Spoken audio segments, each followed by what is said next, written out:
Two.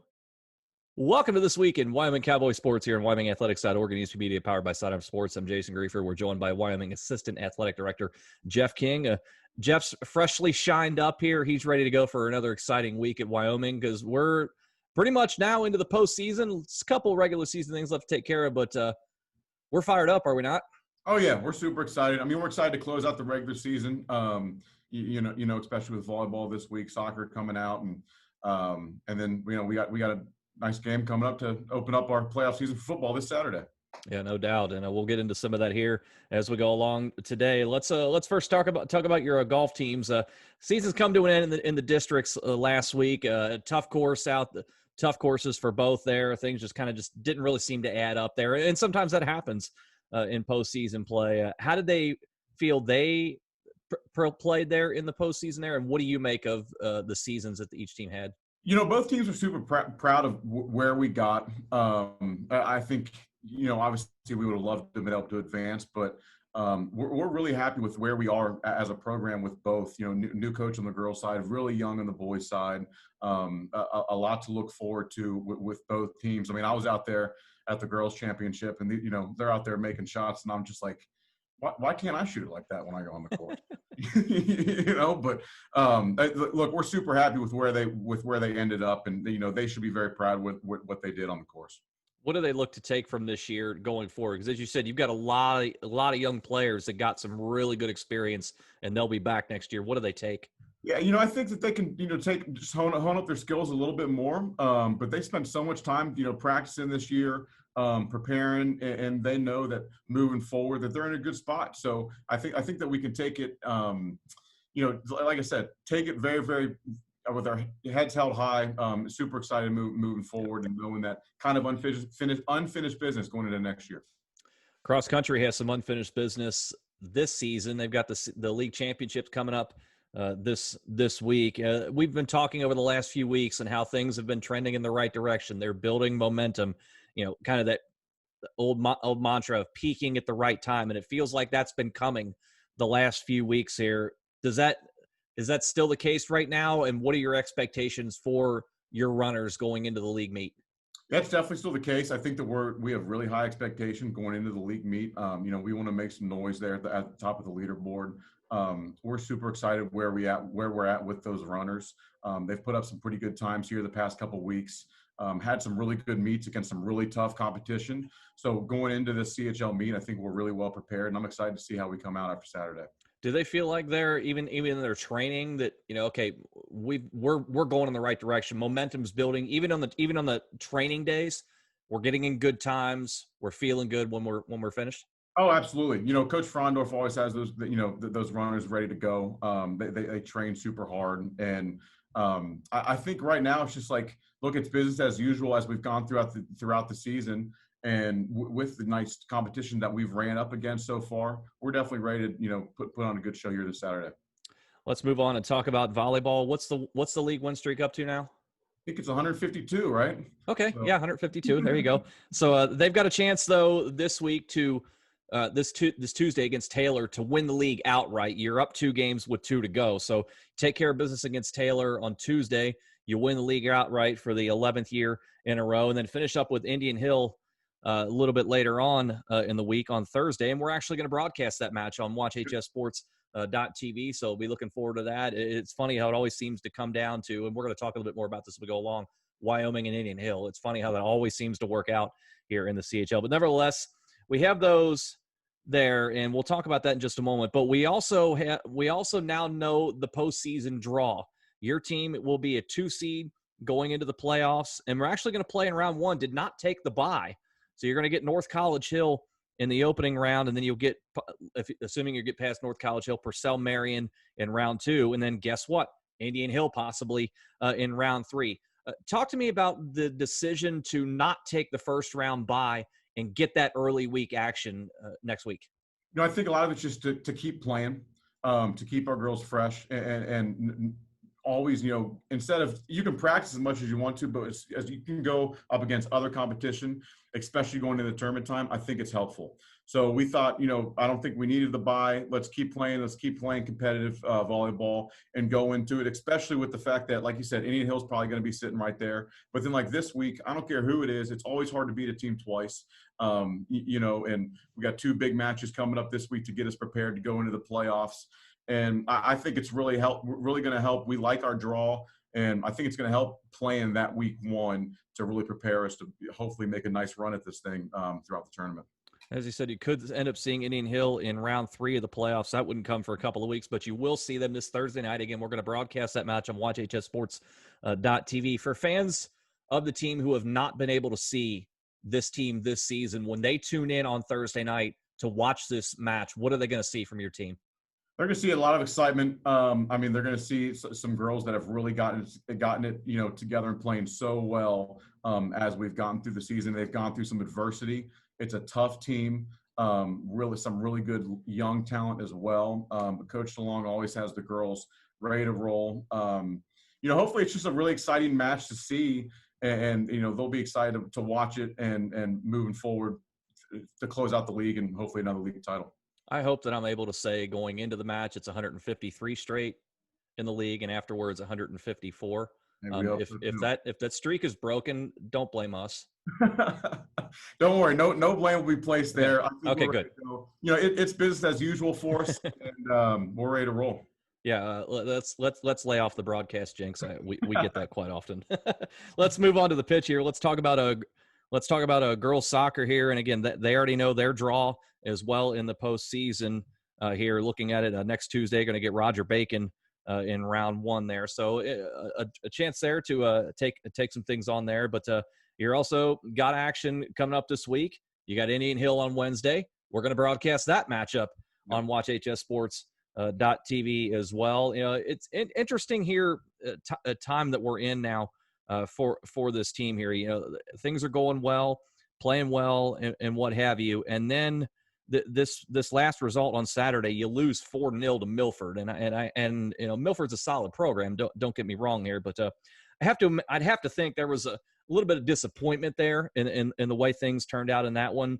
But nevertheless, if you want to lose, now's the time to do it before the end of the regular season. Are they using that as kind of a mental reset before the playoffs to say, hey, if we come out flat like they may have against Milford there in the playoffs again, we're going to get beaten. We're going to get sent home early? Yeah, where we're at right now, going to that Milford game, we were on a 4-game win streak. Mm-hmm. Milford's a great program, a big school that we went into. I think obviously, we had higher expectations for that game, sure thing. I guess, like you said, it's good to get that out of the way. It was good competition going into it. Indian Hill is going to be a good game as well. Mm-hmm. And going into it as well, we get a chance for redemption against Roger Bacon. Yeah. So it's a game that obviously we're not looking past Indian Hill by any means, because we want to close out the season on a very strong high note, and that's going to help propel us go into Roger Bacon. But we know when we played against Roger Bacon the first time, they're the ones who started very strong. That they came out really quick and put in a few goals. So we know that we can't let that happen, and we got to start strong. There's no slow starts for winning games in the tournament. So that's definitely high on our thoughts. And hopefully that's the case there when we see that match on Wednesday. Over on the boys' side, again, the draw's already been announced. Number 1 seed there, and you'll get Blanchester in round 1 to start that one. So, and you look at the way things are going out, and you look at that record-wise, you could potentially see Indian Hill in round 3 again. Again, it's just fun how that works out. But you got to finish the regular season out. You got Taylor on a Tuesday night. And I found an interesting little note that was put out on the soccer team's Twitter page over the weekend, seeing that Ethan Herbert and Kobe Hosfeld have now combined for 30 goals on the season. And they're saying, I think the secret's out, that, these two guys are pretty good. Is that something you really want out this late in the season, that, hey, we got 2 really good players?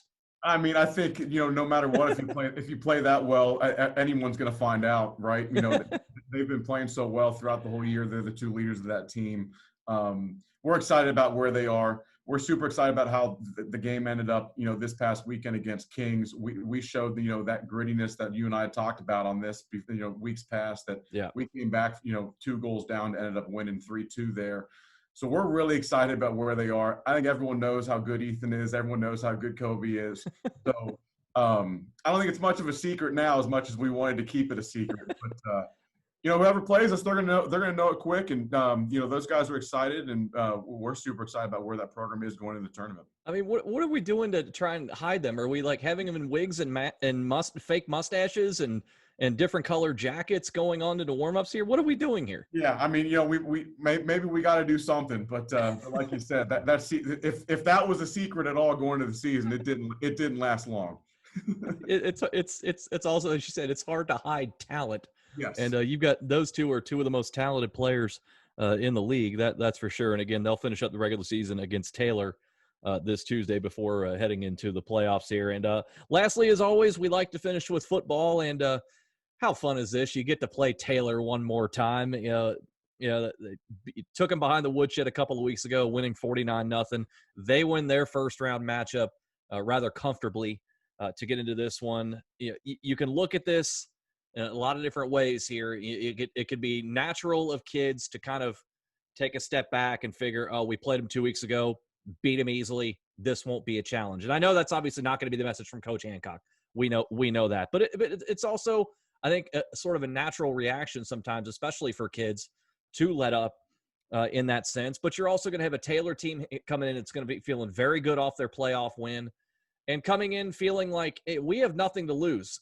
Everybody's expecting Wyoming to just roll over us and beat us again by almost 50 points in this one. So I'd have to imagine Taylor's going to throw everything at this and play with that nothing to lose mentality. So how does Coach Hancock and the rest of the staff go about relaying that message to the kids that, yeah, we beat them 2 weeks ago, but we better come out strong in this one, or there's a real chance we can get caught and get sent home?